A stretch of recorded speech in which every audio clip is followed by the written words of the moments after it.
Hi everyone, welcome back to my YouTube channel Smile Classes, and as you all know, I am your tutor Muskan. In today's video, we are going to learn about differences between aerobic and anaerobic respiration. Okay, जो last वाली video थी उसमें हम बात कर चुके थे aerobic respiration क्या होता है, एनारोबिक रेस्पिरेशन क्या होता है, रेस्पिरेशन क्या होता है. ठीक है, रेस्पिरेशन और उसके टाइप्स हमने देख लिए थे. अगर आपने वो वीडियो नहीं देखी है तो नीचे मैं लिंक डिस्क्रिप्शन बॉक्स में प्रोवाइड कर दूँगी, आप वहाँ से उसे देख लेना. ठीक है, चलो स्टार्ट करते हैं बिना टाइम वेस्ट करते हुए जल्दी से. Aerobic respiration and anaerobic respiration. Okay, first difference ये है, oxygen is required and oxygen is not required. Aerobic respiration में ऑक्सीजन की रिक्वायरमेंट होती है. किसकी रिक्वायरमेंट होती है? ऑक्सीजन की. बट एनारोबिक रेस्पिरेशन में ऑक्सीजन की रिक्वायरमेंट नहीं होती. ठीक है, नेक्स्ट आता है हमारा difference, mitochondria are the site of aerobic respiration. जो माइटोकॉन्ड्रिया है वो साइट है किसकी? एरोबिक रेस्पिरेशन की. इट मीन्स कि जो एरोबिक रेस्पिरेशन होता है वो कहाँ पे होता है? माइटोकॉन्ड्रिया में. Cytoplasm is the site for anaerobic respiration. और एनारोबिक रेस्पिरेशन के लिए साइट कौन सी है? साइटोप्लाज्म. एनारोबिक रेस्पिरेशन कहाँ पे होता है? साइटोप्लाज्म में होता है. कहाँ पे होता है? साइटोप्लाज्म में. ठीक है, ओके. नेक्स्ट आता है हमारा, at the end of the aerobic respiration CO2 that is carbon dioxide, water and energy is formed. जब एरोबिक रेस्पिरेशन का एंड होता है तो हमारे पास प्रोडक्ट्स क्या क्या आते हैं? कार्बन डाइऑक्साइड, वाटर और एनर्जी. ये हमारे क्या आते हैं? प्रोडक्ट्स आते हैं एरोबिक रेस्पिरेशन से. At the end of anaerobic respiration, और जब एनारोबिक रेस्पिरेशन का एंड होता है तो हमारे पास प्रोडक्ट क्या होता है? Carbon dioxide. इथेनॉल बनता है. अगर हम ईस्ट में बात करें, जब फर्मेंटेशन का प्रोसेस होता है तो पायरूवेट किस में कन्वर्ट हो जाता है? इथेनॉल में. ठीक है, और लैक्टिक एसिड भी बनता है हमारा किस में? ह्यूमन मसल्स में. कहाँ पे बनता है लैक्टिक एसिड? ह्यूमन मसल में. और एनर्जी इज़ फॉर्म्ड. ठीक है, तो एनारोबिक रेस्पिरेशन के प्रोडक्ट्स क्या क्या हुए? Carbon dioxide, ethanol, lactic acid and energy is produce. ठीक है, energy produced in large amounts. Aerobic respiration में जो एनर्जी है वो कैसे प्रोड्यूस होती है? लार्ज अमाउंट्स में. इट मीन्स ज़्यादा एनर्जी प्रोड्यूस होती है. ठीक है, energy is produced in laser amounts. और इसमें जो एनर्जी प्रोड्यूस होती है एनारोबिक रेस्पिरेशन में वो कैसी होती है? कम अमाउंट में प्रोड्यूस होती है. ठीक है, ओके. चलो नेक्स्ट पॉइंट देखते हैं, that is fifth point, glucose is completely oxidized. Glucose जो है वो कम्प्लीटली ऑक्सीडाइज हो जाता है. It means glucose completely use हो जाता है. ठीक है, किस में? एरोबिक रेस्पिरेशन में. और एनारोबिक रेस्पिरेशन में क्या होता है? Glucose is incompletely oxidize. Glucose जो है वो कम्प्लीटली ऑक्सीडाइज नहीं हो पाता एनारोबिक रेस्पिरेशन में. 6 पॉइंट आता है हमारा, 38 ATP molecules of energy are formed. 38 ATP molecules energy form होती है. कितने ATP मॉलिक्यूल्स फॉर्म होते हैं? 38 ATP मॉलिक्यूल्स एनर्जी के फॉर्म होते हैं.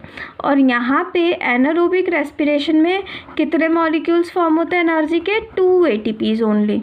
देखो कितनी कम एनर्जी है. एरोबिक रेस्पिरेशन में 38 ATP मॉलिक्यूल्स मिल रहे हैं, एनारोबिक रेस्पिरेशन में ओनली हमें 2 ATPs मिल रहे हैं. ठीक है, 7th पॉइंट है हमारा, equation, chemical reaction. Glucose plus oxygen gives water, carbon dioxide and ATP molecule. Aerobic respiration की इक्वेशन क्या हो गई? Glucose in the presence of oxygen क्या करता है? वाटर देता है, कार्बन डाइऑक्साइड देता है और 38 ATP एनर्जी प्रोड्यूस करता है. ठीक है, ये इक्वेशन किसकी थी? यस, एरोबिक रेस्पिरेशन की. और एनारोबिक रेस्पिरेशन की इक्वेशन देखो, glucose gives in the absence of oxygen gives ethanol, carbon dioxide and 2 ATP molecules of energy.